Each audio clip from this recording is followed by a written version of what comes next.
দুপুরবেলা খাওয়ার পরে পরিবেশন করো এই রেসিপিটি। দেখো সবাই কেমন খুশি হয়ে যায়। ভীষণ টেস্টি, একবার খেলে বারবার বানিয়ে নেওয়ার অনুরোধ আসবে। তাহলে আর দেরি না করে চলো বন্ধুরা দেখে নিই। নমস্কার বন্ধুরা, নন্দিনী সিম্পল কুকের আরও একটি পর্বে আপনাদের সবাইকে জানাচ্ছি স্বাগত। আজকের এই রেসিপিটি তৈরি করার জন্য প্রথমে আমি এদিকে নিয়েছি 1.5 কাপ পরিমাণ দই। তবে বন্ধুরা খেয়াল রাখবে এই দইটা যেন খুব বেশি টক না হয়, হালকা টক থাকবে, সেটা হলে ভালো হয়। এবারে এই দইটাকে খুব ভালো করে একটা হ্যান্ড হুইস্কের সাহায্যে ফেটিয়ে নিতে হবে। খুব ভালো করে ফেটিয়ে নিতে হবে। তো আমি দইটাকে ফেটিয়ে নিচ্ছি। দইটাকে কিছুক্ষণ সময় নিয়ে খুব ভালো করে ফেটিয়ে নিলাম। এবারে এখানে কিছু জিনিস অ্যাড করে দেব। দিয়ে দিচ্ছি প্রথমে বিট লবণ, আর দিয়ে দিচ্ছি 1/2 চামচ থেকেও কম গোলমরিচের গুঁড়ো, বেশ খানিকটা দিয়ে দিচ্ছি ধনেপাতা। এবারে এখানে দিয়ে দিচ্ছি 1/2 চামচ পরিমাণ চিনি।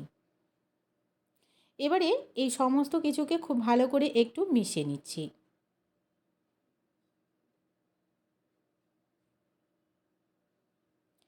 কিছুক্ষণ সময় নিয়ে খুব ভালো করে একটু মিশিয়ে নিলাম। এবারে দইটাকে আমি এক সাইডে রেখে দিচ্ছি। এদিকে একটা ফ্রাইং প্যান বসিয়ে দিলাম কড়াইতে। এই ফ্রাইং প্যানে একদমই অল্প পরিমাণে তেল দিয়ে দিতে হবে, খুব বেশি কিন্তু নয়। তেলটা একটু গরম হয়ে গেলে এ তেলে দিয়ে দিচ্ছি একদমই অল্প পরিমাণে গোটা জিরা,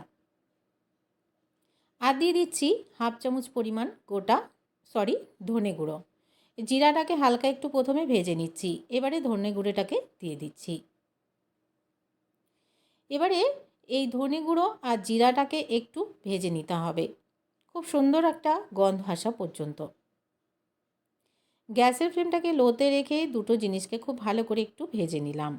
এবারে এখানে দিয়ে দিচ্ছি পেঁয়াজ কুচি। এখানে আমি একটা বড় সাইজের পেঁয়াজ কুচিয়ে নিয়েছি।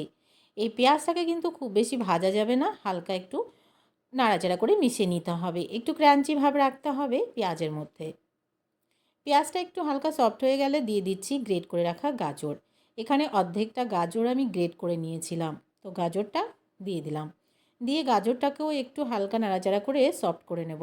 তবে বন্ধুরা খেয়াল রাখবে এই দুটো জিনিসকে কিন্তু খুব বেশি ভাজা যাবে না। এবারে যখন দেখবে দুটো জিনিসই একটু সফট হয়ে গেছে, এবারে এখানে দিয়ে দিতে হবে সেদ্ধ করে রাখা আলু। এখানে আমি একটা আলু সেদ্ধ করে একটু ছোট ছোট টুকরো করে ভেঙে নিয়েছিলাম। তবে এই আলুটাকে কিন্তু একদমই মেখে নেবে না বা ম্যাশ করে নেবে না, হালকা ছোট বড় করে ভেঙে নিতে হবে। এবারে খুব ভালো করে এই আলুটাকেও একটু নাড়াচাড়া দিয়ে কিছুক্ষণ একটু ভেজে নিচ্ছি। এই পর্যায়ে এখানে আমি অল্প পরিমাণে লবণ দিচ্ছি। যেহেতু আমরা আগে একবার বিট লবণ ব্যবহার করেছি, তো এখানে একদমই অল্প পরিমাণে লবণ দিতে হবে, যাতে আলুটা পরে খেতে খারাপ না লাগে। খুব ভালো করেই লবণটাকে আবারও একটু মিশিয়ে দিলাম, আর আলুর যে বড় অংশগুলো ছিল সেগুলোকে একটু ভেঙে দিলাম। নাড়াচাড়া দিয়ে কিছুক্ষণ মিশিয়ে নেওয়ার পরে এটা কিন্তু একদমই রেডি হয়ে গেছে, নামিয়ে নিতে হবে। এই রেসিপিটি একবার হলো এভাবে বানিয়ে খেয়ে দেখো বন্ধুরা, ভীষণ টেস্ট হয়। দেখবে একদিন বানালে আবার বানানোর ইচ্ছে হবে।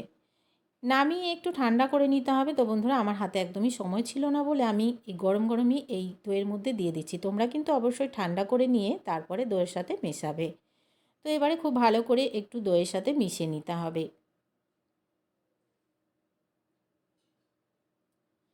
খুব ভালো করেই সমস্ত কিছুকে দইয়ের সাথে মিশিয়ে নিলাম। এটা কিন্তু একদমই রেডি হয়ে গেছে। নামিয়ে এবারে সার্ভ করে দেব। দুপুরবেলা গরম ভাতের পরে এই রেসিপিটি দাও, বা সকালবেলা রুটির সাথে যদি কোনো সবজি না তৈরি করতে ইচ্ছে করে এইটা বানিয়ে খাও, দেখো দারুণ লাগবে। যে খাবে সেই কিন্তু তারিফ করবে। আজকের রেসিপি ভালো লাগলে লাইক শেয়ার করে দেওয়ার অনুরোধ রইল, একটা সাবস্ক্রাইব করে পাশে থাকার অনুরোধ রইল। আজকের মতন এখানে শেষ করছি। দেখা হচ্ছে পরবর্তী রেসিপিতে।